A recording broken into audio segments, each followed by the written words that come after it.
out here staying connected to my sister, new to the channel. I'm gonna let her introduce herself to you. Tell Hi everybody who you are. everybody, my name is Imani-In. I am 28 years old and I have a 4-year-old son. His name is Royce. Okay, that's it. Don't give him too much about Royce. Okay. Don't give him too much about him. I did as best as I could. I should have Oh came man, and cleaned it earlier. this is all right. And before we even get going, before you sit down, man, let's let everybody know why we're here. Okay? Before they think that we crazy. I am here at this location. This is my child's father's headstone. I purchased this for him for his birthday a couple months after he passed away. Okay. And since he's been gone, this is like my safe space for me and him. Okay. This is where we do a lot of bonding. You got a safe space. I love that, man. Yeah, it's my safe space. I think that's important for people to get through whatever they're dealing with, man. To have a safe, some kind of safe space. It is. It really And if this is. is it, it's where we at. Can I show it? Yes, yes, All right. of course. It's beautiful. I should have cleaned it a little. Tell me about this brother. Clayton was a great guy. Me and Clayton shared our first child together. Okay. So his first child was my first child. Clayton passed away on the day my son turned 9 months old. So he had 9 months of experience of being a father. He was a great father. Great person, big smile, big personality, loving guy. Amazing. Amazing. He looked like he was a cool brother. Amazing. How long has it been gone? It'll be 4 years this January coming up. Yeah. So. You want to sit? You comfortable? Yes, I'll sit. You said it'd be 4 years? Yes, 4 years in January. January 10th. All right. Let me set this up real fast. Now, I told you I wasn't going to fuck your name up no more. Okay. And I like the way you said it. Say it one more time for everybody else. Imani. Imani, not Imani. Not Imani, Imani, Armani, Imani. Everybody want to say it that way because because of the model, Yes, or because yes. they used to. Yes. It's a sexy way to The say model. it. The model. Yeah, is what I you know what I use. mean. No, But Imani. it's Imani, Yes, Imani. and you like it that way, and that's exactly That's how it exactly was. how you say it. Good stuff, man. So listen to me. You, how old did you say you were? 28. 28. God, they say don't ask a woman her age, but you already told it, man. And the fact that we on this real journey, it's important to know because you battle with alcohol, right? Mm-hmm. When did you get off the porch with alcohol? Today is actually my first month. No. Today. When did you get off the porch? The porch. Yeah. Oh, okay. I started drinking, the partying days, 18, 19, going out to parties, clubbing and stuff. But it became an addiction after he passed away. Okay. Became a vice. Yeah, it became like my best friend. It was my best friend. It made me feel not so much empty. I felt like I was comforting something there. Felt like company, didn't it? Yes, it was filling in a void that I had. It kept me happy even though I wasn't really happy. It kept me outgoing, going places even though I wanted to be in the house 24/7 all the time. It gave me fake emotions. You know what they call that in the bar? What? Beer muscles. Yeah, it gave me beer muscles. It gave me beer muscles. I thought I was Superman, but Yeah. I was drowning. But in spite of that, I don't want you to dwell too much into the root of it because we're going to talk about that along the journey. I'm just kind of give a little template of where we're coming from and where we're going because you're also now sober. I am. So there's some good with that. Yes. When you started, was it hard liquor or soft beer or what? When I started, it was tequila. Don Julio tequila. You went straight to the neck. Yep. You went straight to the neck. And I ended off on Tito's. Okay. Because of the no sugar. And I was drinking so heavy, I care about my figure still. So I was like, I'm been drinking, I can't have a big bloated stomach, I gotta still look good. You know how much I hear that? It's funny. I went to Tito's for other health issues too. But yeah, Tito's is where I ended. I ended it with Tito's. What Tito's do for you? Tito's good, nothing good. Good? Yeah, I know. Tito's gave me hospital visit after hospital visit after hospital visit, headache after headache. Hold up. That wind is strong. It seemed like it picked up when we start talking, don't it? Yeah, in the airplane. I heard one when I was coming. I was like, oh, don't worry, airplane's coming. Hold up, let's let it die down because I don't want people to miss you. And I don't want to set the mics up All right. All right, just speak up with me, all right? Okay. So, it didn't give you no headache, man? Tito's give me a big headache. Yeah, I was great. Every day. And I felt anxiety with Tito's, and I thought I really just had anxiety because trauma and things that I went through. And honestly, it wasn't the anxiety, it wasn't the Tito's, it was Excedrin. So Excedrin has caffeine in it, and I guess with me not eating and just drinking and drinking and drinking and drinking, I would take Excedrin because I always had headaches. Right. And it messed with my anxiety. Really, really bad. Tito's is the devil. It's the devil. So what was your breaking point, though? What made you say, you know what? I'm done with this shit. This is it. I went for like 4 days straight just drinking. Going to the bar, drinking, going after the bar to get a bottle, just drinking, not eating. And I ended up in the hospital for 2 nights, 3 days. What did they say you had? And just dehydrated. I had a high level of acid in my body. Just killing myself. Look at the stuff you dodged, though. Yes. You've dodged alcohol poison. Mm-hmm. You've dodged ODI. Mm-hmm. You've dodged incarceration. Mm-hmm. You've dodged somebody Mickey in your drink. Mm-hmm. You've dodged waking up and it affecting your son. Yes. You've dodged so many other things, man, to stop what you did as early as you did. Yes. That's why those Honestly, questions was important. The hospital visit that I went through recently, which was a month ago from today, Mm-hmm. it was what was my wake-up call, but the real reason is my son. My son deserves a strong mother, a healthy mom, one that could get up and just be a mom and go, not a lazy, hungover, head hurting, sick, weak, don't feel like doing anything wrong. He doesn't deserve that. So, really my baby. I love that in you, man. My baby. I love that. And I think a lot of our sisters and brothers should look at it that way in regards to trying to change anything that they're trying to change. Yeah. Because it does alter your mood. Yes, Give me one of your biggest things that you remember alcohol did to you that you carry some regret behind? Because remember, you missed a lot of things. Okay, you escaped a lot of the uglies, but there were some things that you regret off of alcohol, down to, like I said, just even snapping at our kids. The main thing I regret is the person that it made me become. Okay. It turned me into an evilish person who was not me. Explain that. Give me a small example. I've got into some situations with some people that I dearly, truly, really love. Being drunk, arguing over nonsense. I mean, going to the extreme. Just off of alcohol, being, loud, obnoxious, observed. So mood swing. Yes, it turned me into a devil. Yeah. Like you would look at me right now like this and then see me drunk and be like, who the hell is that? How did alcohol play a role with you and losing your ex versus being attractive and guys still approached you? How'd you play with that? How you handle that? Because I know that's heavy. Ain't that him on your arm? Yes. How you handle that? The first couple of years, I was very aggressive and mean to men.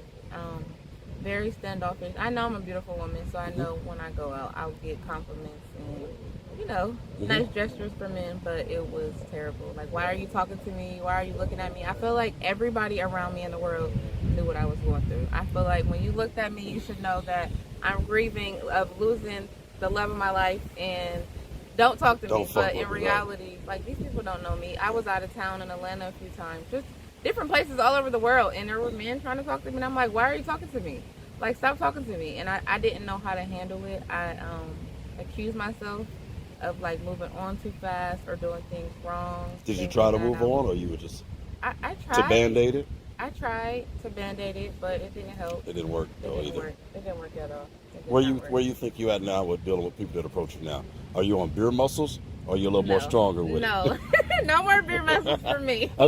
You know what I mean? Are you on that? Yes. I gotta have a substance to talk to you. Other than that, I'm good. Where you at with that? I used to be like that. I used to feel like I had to have a substance to talk to men or hang around a man. I used to feel like I had to have a substance. Now I'm way past that. I feel like I'm back to me. Like I said, I know I'm beautiful. You feel your worth again? I feel my worth. I feel everything. Like, I know my worth. I don't just feel it. I know my worth. I know who I am. I know what I deserve. And I also just I kind of think back to like losing him. I lost a big part of me, but as time has been going on, I've been healing a lot, and I've been gaining myself back. So I really kind of honestly don't have interest in it or a Yeah. relationship or anything And that's right now. good. And I've been following your journey, and I love the independency you got. More so than anything, I love the way you decide to separate yourself from distractions. Yeah. But yet, people don't understand, which I know, and we're going to talk about that too. You work in the atmosphere. Not only you work in the atmosphere, again, you are beautiful women, so you're going to be attracted to all kind of people no matter where you at, but you work in a bar. Yeah. So it's even more magnetized. Liquor and bottles and hugging people and the smell and all that good stuff. The action. How you handling that? I'm actually handling it very well. At first, I was a little nervous, but I'm one of those people where I have a lot of. I have a lot of faith in myself. With anything that I do, whenever I put my mind to something, it's like I have to accomplish it. Like that's why I wear this shirt today, because I'm ambitious. Even though it says. I like it. I was going to talk about that too. I'm very ambitious, but working in the environment, I'm a woman of God. I feel like God placed me there, honestly. I feel like He placed me there to test me and see, was this something I can handle? Was I really done? Because in the beginning, before I worked there, I was still drinking. I didn't hit my I want to be sober moment yet. So then in the midst of me still working there, I came to the conclusion of like, I'm done. I'm done with this. And like I said, it's hard because I do get people that I know offering me drinks. Like, you want a drink? Let me buy you a drink? And it's just like, back to when I thought like people knew that I was going through this. It's like, I know you watch my social media. You see I'm not drinking. See, I'm trying to stop. Why are you trying to buy me a drink? But I have to think back to like, maybe people don't know. And then not even do people not know. Some people don't care. Some people really Some people don't. And some people don't believe you. Let's just say the truth. Yeah, some people don't believe you. When you're trying to change and get bad, people didn't believe me. Yeah. Man, I don't believe you trying to get better, man. You still gonna be a jiggerhole, man. You out there, you you know what I mean? And it actually and it's gave okay. me like a fuel. Like, okay, you think I can do this? Okay, I love that for you. Yeah, I do too. Yeah. So, how does being sober make you feel? Being sober makes me feel amazing. What you got back? I feel like me. I feel like the best woman on earth. Even if I'm stressed or having a stressful day or going through something that I would have probably been going through a couple months ago or a year ago or whatever, I can handle it without running to that stuff. Key word, how you handle it. You handle things better. Handle it. Like I can go through a rough day and go home, cook dinner, and be okay. In the past, it was as soon as I get off work, go to the liquor store, go get me a bottle, go home, drink. I would still do everything I needed to do. I knew how to function still, but I had to have that drink. I couldn't handle the stress and the worries and all of that stuff. Now I can handle it. I feel enlightened, free, just safe. Good. I feel free. Do you remember what your triggers were? All your triggers? Yeah. This was the biggest one. Okay. Because whenever I would go out in public, it just seemed like everywhere I could be in Family Dollar or a bar or anywhere, they will always bring up him. And it's like, if you see me out trying to have a good time, why do you think this is something I want to talk about? Right. This kind is of make the you want to last start. thing I want to talk about. You know what I mean? Like, if I'm out trying to enjoy myself, which when I was going through depression with this, I didn't go out often, honestly. And whenever I did, if I did go out, it's like, I want to have fun. But you don't want to go out and talk about pain. I don't want to go out and talk about this. This is the last thing I want to talk about. But people be like, oh, you're so strong, and how are you doing, and how's the baby, and I see everything you do. And it could be the sweetest, nicest comment, but it still makes me think about him. And that's another thing that you escaped. Being that person at the bar, oh, I'm just tired, and you know what I mean? And that's what it builds a muscle to that if you do that every time you go out with people and talk about this brother each time. Yeah. That's when the biggest pain really hit most people, is at the end, when the chicken is gone. I say that all the time. Yeah. When you finding things, pieces of mail, socks and T-shirts and things of that nature. The little things. The little things that, the kids making comments and statements, pictures. What is that challenge looking like for you now? I mean, now that you're stronger. See, that's the best thing out of this whole situation. Like I said, my son was 9 months when he passed. So he's 4 now. 3 years to change. While he was a baby, I feel like I had enough time to go through what I went through and become strong enough to handle him.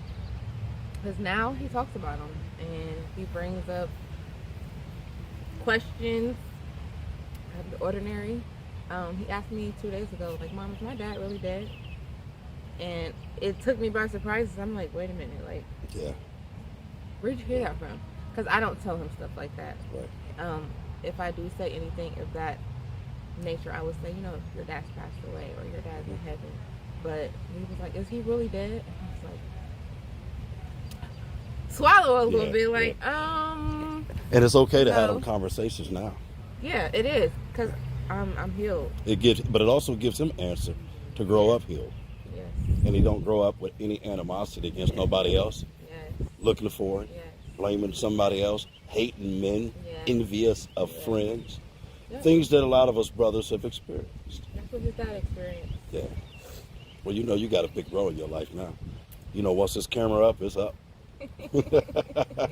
You know what I mean? And it was amazing that, you know, let's talk about our connection. It was amazing how we linked up. No, You know what what I mean? It was, you know, through social media. Outside of that, I talked to you on the phone and then turn around and seen you The same day. like less than a couple hours. Yes. Like, wait a minute. I was like, what? I'm ordering from you. You know what I mean? Crazy. And it was an identifying mark. We ain't gonna talk about that. Let them learn that. Yeah. But it was an identifying mark that just, and then plus your smile, and something about your eyes when you did your video, it captured, of course. Journeys capture me, pain capture me, strength captures me, and it was just always written on you, man. I knew nothing about you, and I honestly never planned on getting on social media about my journey or being sober. Most people don't. And my friend was like, I kept saying, I want to do content. I want to be big with content. I don't know what to record. And she was like, record everything that you're doing right now. And I was like, I thought about it. I'm like, okay. You know, it's not easy to get in front of a camera, let alone a platform where the whole world can see. Absolutely. And talk about your life or And your talk about pain, you. your flaws. You know, it's not easy. It ain't. It's easy for me because I have no shame in my game. But it's not easy for a lot. And people But don't it's not. understand. It's a challenge for me to get out here and do this with people. Mm-hmm. Because you're letting somebody not only see you, but inside. Yeah. And most of us, our enemy is our enemy. Yeah. We've mostly beat up our own selves. We got the answers in the back of the book to fix Yes. ourselves, So but we true. choose to chase distraction. We live out of desperation and forget about inspiration until something hurts. Yeah, that You understand is what I'm so saying? true. So I've given us a platform, and now we can come create that safe space to where we can do this, and there's no motives. Ain't nobody here gonna harass you, nor make you feel no kind of way, or feel bad about your And I feel yesterday. that. I feel it. Yeah, I feel, You got I'm really fe- big on energy, and I felt your energy. good stuff. I really And we're did. gonna keep this energy. You hear me? I want you to do something for me before we leave up out of here, because this is just the tip of the iceberg. We're gonna do this journey, man. I don't care where you at. You at I'm Black? ready. You at Black Exposed? Say, You come know call I'm me. ready. Come see me. I'm showing up, I'm ready. and I'm gonna follow you. We're gonna do whatever we need to do. All right. But this today was your journey, man. This was your safe space, and I appreciate your safe space, and I appreciate you inviting me in it. Thank you. That lets me know to continue doing what I'm doing. But I want you to do me a favor before we get out of here. I want you to say something to your sisters who may be veiling their pain, sitting at home or smiling behind a drink or whatnot. Whatever distraction, they may be hiding behind a brother. Whatever it is that they got to get from up under. Talk to that sister so she can stand up and start trusting her again. Any lady that is watching this, any woman that is watching this, always, always, always remember that you are important. Don't ever, ever, ever, ever, ever let yourself drown in whatever it is that you're going through. Things get hard. You know, this is hard. This is very hard for me. This is hard for my child. I'll pause it. Go ahead. You good. Okay. This is a hard experience. This is something I never see myself going to have to go through, but I did. And I'm getting through it. I'm pushing through it. I sat behind the bottle for a long time, and I felt like the bottle was helping me get somewhere, and it wasn't. It was helping me push myself further back in life. And you know, one day I really just I said, you know, it wasn't for me. It was enough for me. So if I could give any words of wisdom, I would say really pick up whatever you're going through and stop hiding from it. Stop running from it. Put that bottle down because it's not helping you. It's making everything worse. I like that. I like And, that. Whew. Give yourself grace. I like Always remember to give yourself grace with everything that you do. Nobody's perfect. Yeah, I appreciate that, man. And here come the wind right before Brother Dez about to speak. But it's all good. I got a big mouth. I thank you again, Yes, and I appreciate your message. And to you and my sisters out there, remember, you got you. You got you. Yes. Regardless. I definitely got me. We out here staying connected. Let's go.